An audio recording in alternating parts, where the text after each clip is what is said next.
Good morning, children. Welcome again to the next session where we will continue with this Vedic civilization. In my previous session, I discussed about political condition and social condition of Vedic civilization. We also discussed about the difference found in early and later Vedic period. After that, we also came across about the different rituals, Rajasurya and Ashwamedh yajnas, which were performed by king in the later Vedic period. Then we came to the social condition where we discussed about the family, which is the basic unit of the society, and Grihapati, who was the eldest male member and the head of the family, and that time joint family was prevalent. Nowadays we have nuclear family. There are many reasons behind that, but earlier there were joint families, and the eldest male member was the head of the family. We also came across the condition of the woman, where they were getting a great respect. The participation of wife was also essential in all the religious ceremonies. We also came across the social evils like sati pratha and child marriage, which was not found in early Vedic period, but it was very much prevalent in later Vedic period, which led to the decline of the status of woman. Children, today we will start about the Varna system. What is Varnas? What is Varnas? Varna means caste, and there were mainly 4 castes: Brahmin, Kshatriyas, Vaishyas and Shudras. These were the main 4 castes. In my previous session, I told you that these Chandalas who were regarded as untouchables, mainly they were all Shudras. These were all Shudras who were treated as slaves, were being asked to live outside the village.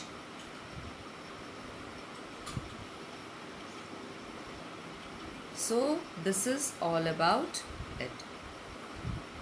Now we will come across the 4 Varnas, what were their functions. Brahmins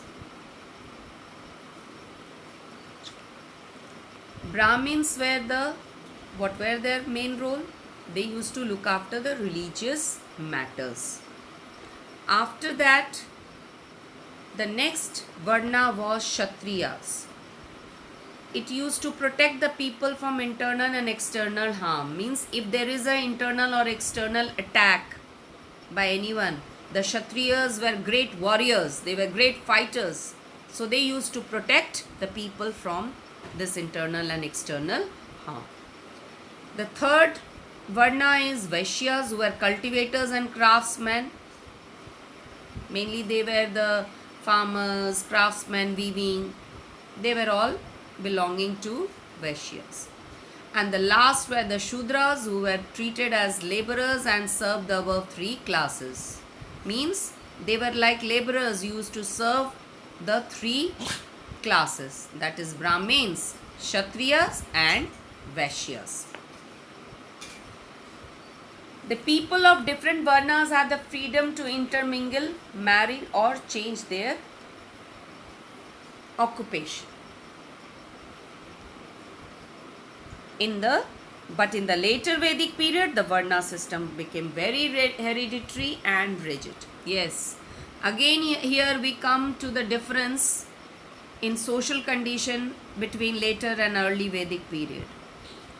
The people of different castes had got the freedom to change their occupation or intermingle in early Vedic period, but in the later Vedic period it became so rigid that no one was supposed to change their occupation or intermingle or marry.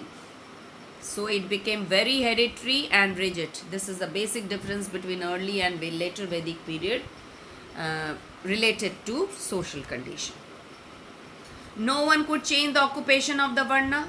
No one could change the caste. If somebody is a Brahmin or Kshatriya, one cannot change from Kshatriya to Brahmin or from Brahmin to Vaishya. No one can change it. But there were many areas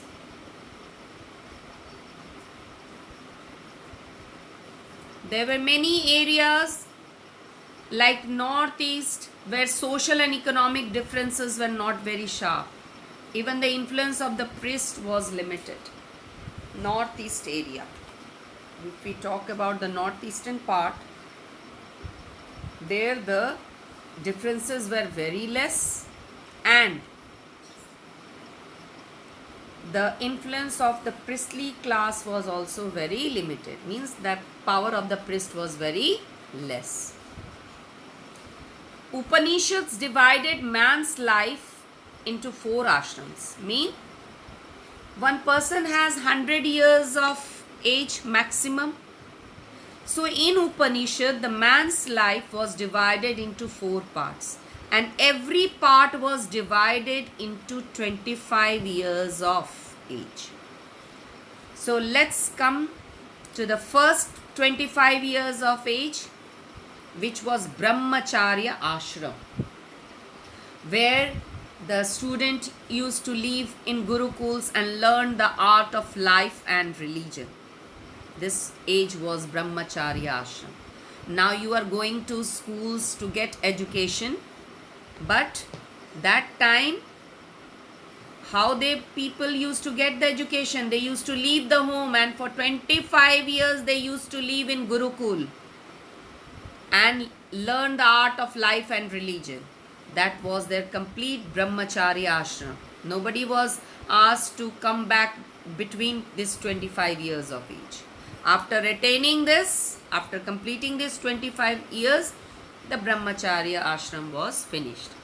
After that, next 25 years, means after 26, again we will count 25 years.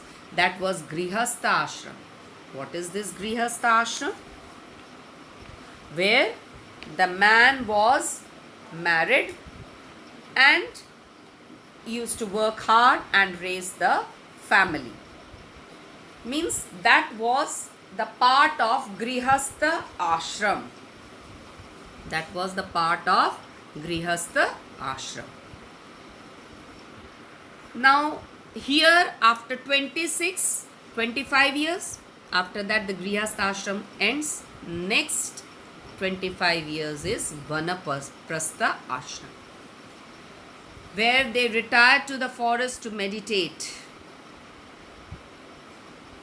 And the last stage was Sannyasa ashram, where people lived a life of complete detachment and spend his life in preaching. Means the last stage, that is from 76 to 100 years. Now as one person fulfills all his dreams, all his liabilities, so that last stage from 76 years to 100, that is the stage of Sannyasa ashram.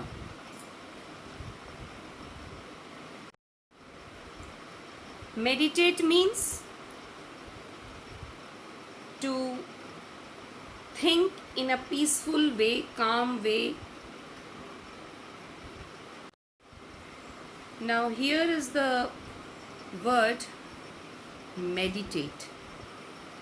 It means to think carefully and deeply, especially for religious matter, especially related to religious reasons. Or you can say to make our mind calm. That is meditate. Means calm and quiet when you think carefully, that is meditate. And preaching means when you say something to the other, some good things, to talk good about something. And complete detachment means when you don't have very much lust for your life. When you don't have any lust for your life, when you have fulfilled all your dreams, your liabilities, everything, now there is no meaning to live. That time, that 76 to 100 years of life is your complete detachment. And how you spend your time? By talking about good things, saying some good things, or sharing some good things with the others. That is preaching. Next is occupation. Agriculture was the main occupation because this was the very common thing found in different civilization of Iron Age also. And what things they used for agriculture? Ploughs. They used ploughs which were pulled by oxen. That time no tractors were there. And how do they irrigate their fields? With the help water from the wells, canals and lakes. What crops were grown there? Wheat, barley, rice and grains. These were the crops grown that time. Wheat, barley, rice, beans. And what animals were domesticated?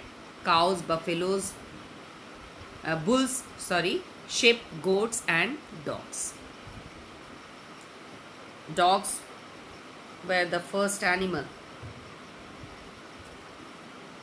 was domesticated. Aryans also introduced horses in India.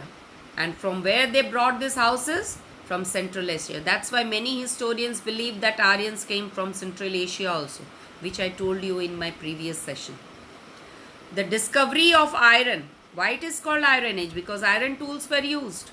And as we all know that iron tools are more durable and stronger than bronze tools.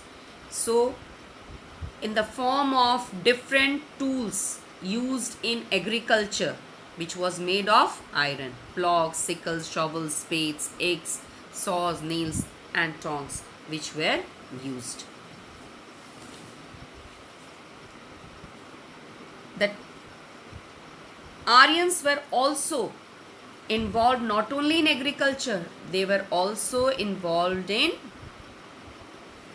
pottery making, weaving, carpentry and jewelry. So if it is asking you what is the main occupation, when it is asking you only occupation, then you will write agriculture.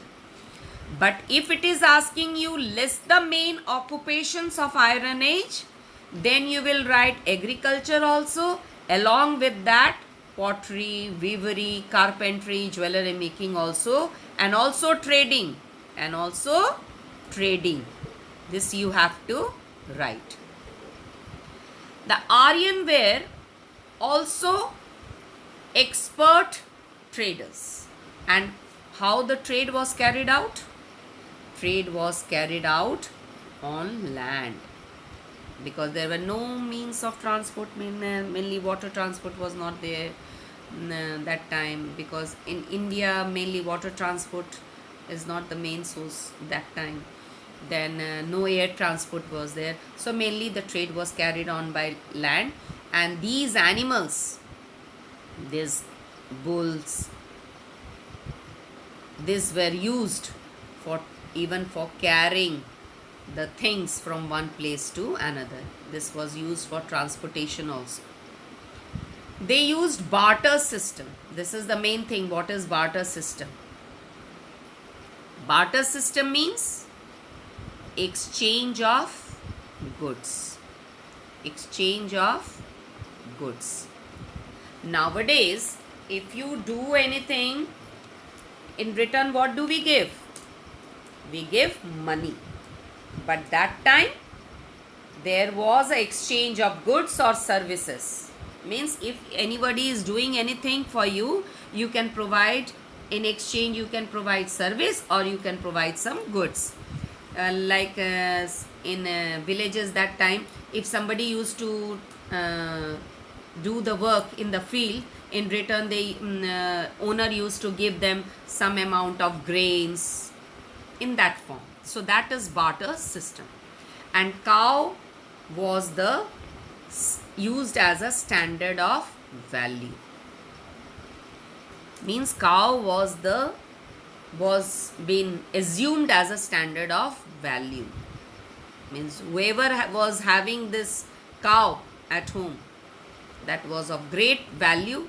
Even today also we worship cow, isn't it? So that time also, in ancient period, in Vedic period, it was used as a standard of value.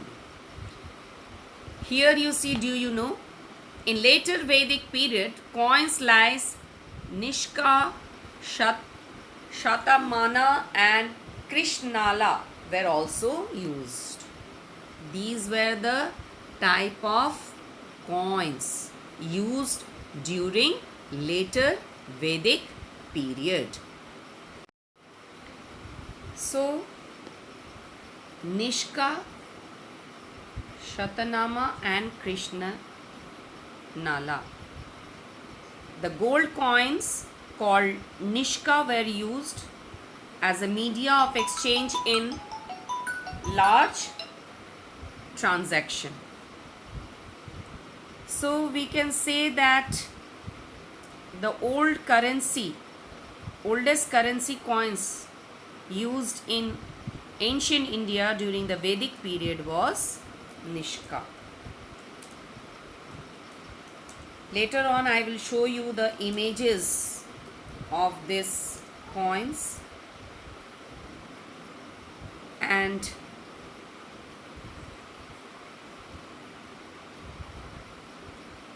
it was the value of the coins which were used in later Vedic period, Nishka, Shatanama and Krishna Lala. The unit value of the goods was a gold bar called Nishka. So this sort of currency was used that time when it was used? It was used in the later Vedic period. Especially in the later Vedic period, not found in early Vedic period. It was found in later Vedic period. So when we have discussed about the political condition, social condition or occupation, we have come across the difference between early and later Vedic period. In terms of political condition also, in terms of society, in terms of occupation also, we also came across the difference between these two Vedic period, that is early Vedic period and later Vedic period. So please children, you go through the video carefully and read the chapter. Thank you.